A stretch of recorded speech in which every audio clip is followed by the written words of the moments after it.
Okay mga kaibigan, welcome back dito po sa Pera-Pera Lang Yan, dito sa Usapang Lalaki, RH-TV. Mga kaibigan, napag-usapan natin kanina, sinabi ni Sir Tupac, okay, ang aking financial guru, ang aking sensei.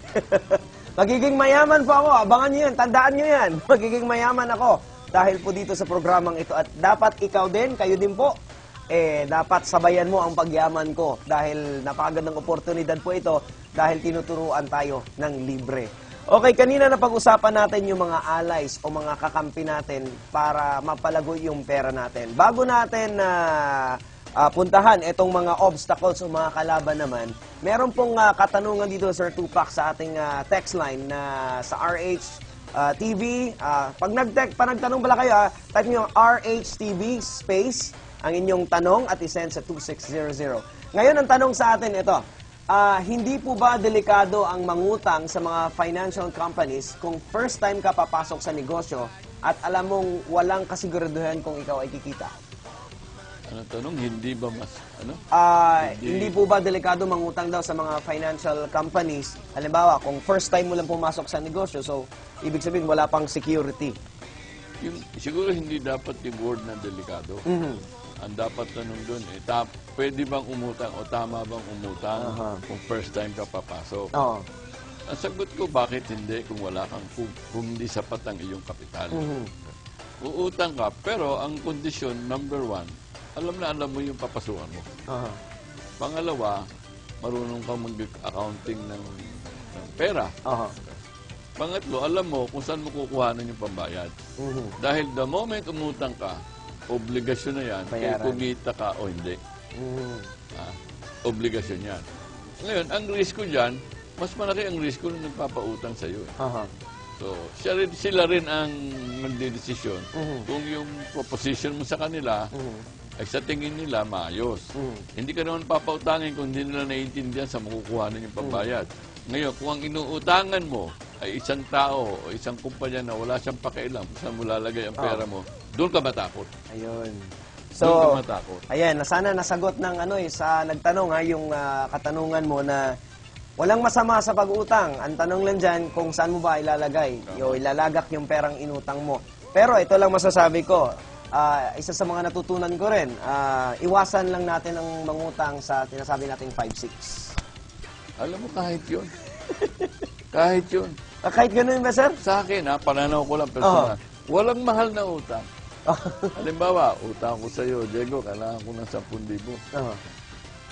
Kahit na 5-6, bukas bayaran kita ng magkano? 12,000. Ha? 2,000 ang babayad ko sa'yo. Yung bibiling ko, alam ko, meron na akong bayad na 15,000. Kikita ako ng 3,000. Bakit hindi ko gagawin? Diba?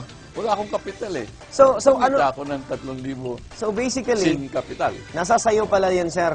Saan mo gagawin? Kung saan mo gagamitin. At saka kung anong kasiguraduhan.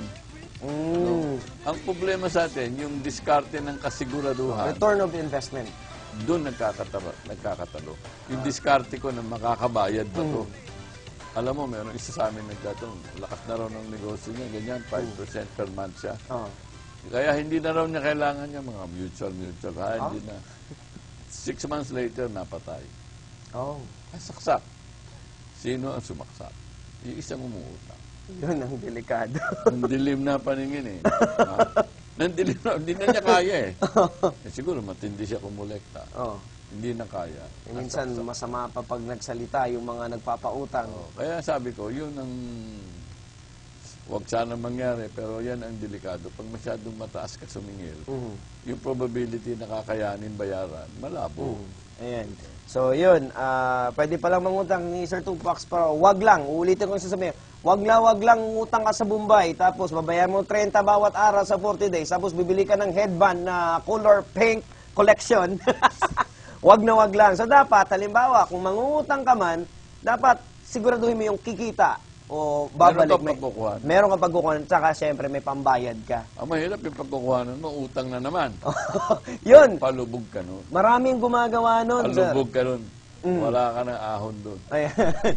So, eto kanina na pag-usapan natin, sa ating mga tipikal na Pinoy, ang isa sa mga naiisip natin kung gusto nating lumago yung pera natin, una, pumasok sa negosyo, na kung saan sinabi niyo, sir, na malaki yung risk pag negosyo.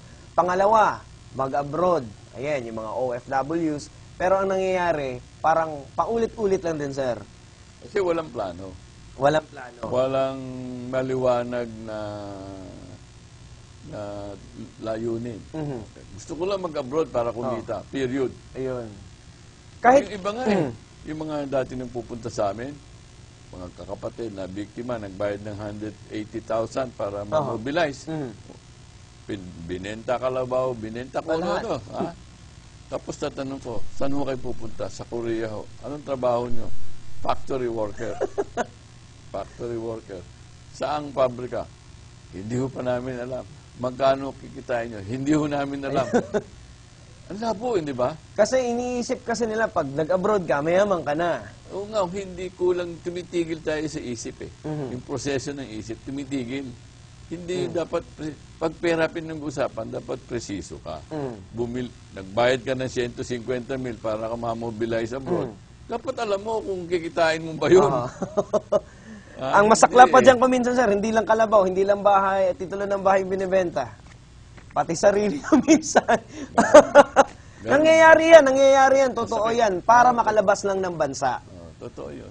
Ayan, sa lahat po ng mga kaibigan natin, so hindi po solusyon yung magnegosyo ka, hindi solusyon yung may ibang paraan. Ito po yung kung paano, kahit kuminsan malaki yung pera, isa sa mga na-mention niyo po, sir, sa libro niyo, nabasa ko rin, kahit merong, ginawa kayong example doon na ang daming-daming pera niya na, sobrang dami na ng pera, pag hindi ka pala, kahit mayaman ka, maraming ka pera, pag hindi mo pala alam kung paano protektahan ito, mapupunta sa wala.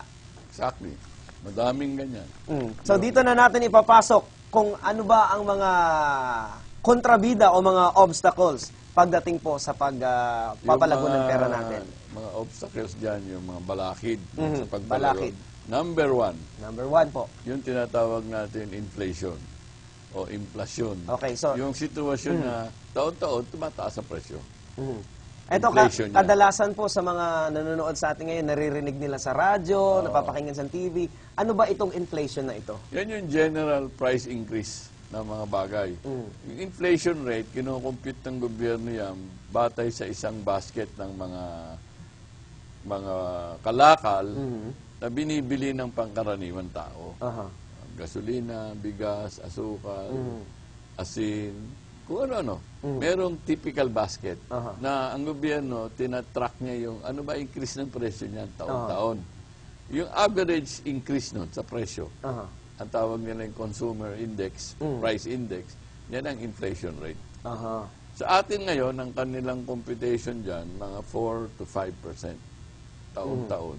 Yung 100 pesos mo January, pagdating mo ng January next year, hindi na siya makakabili ng kasindaming kalakal. 5% more. So yung 100 pesos mo ngayon, next year dapat 105.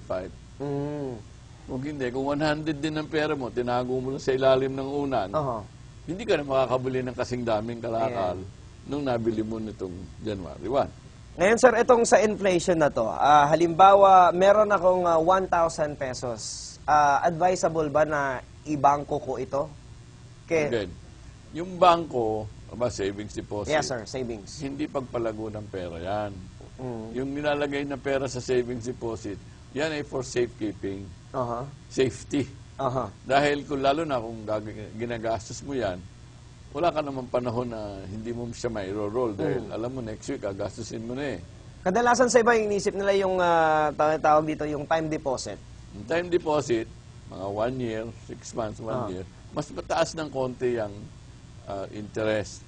Pero sa ngayon, mas mababa ang kanyang interest sa inflation.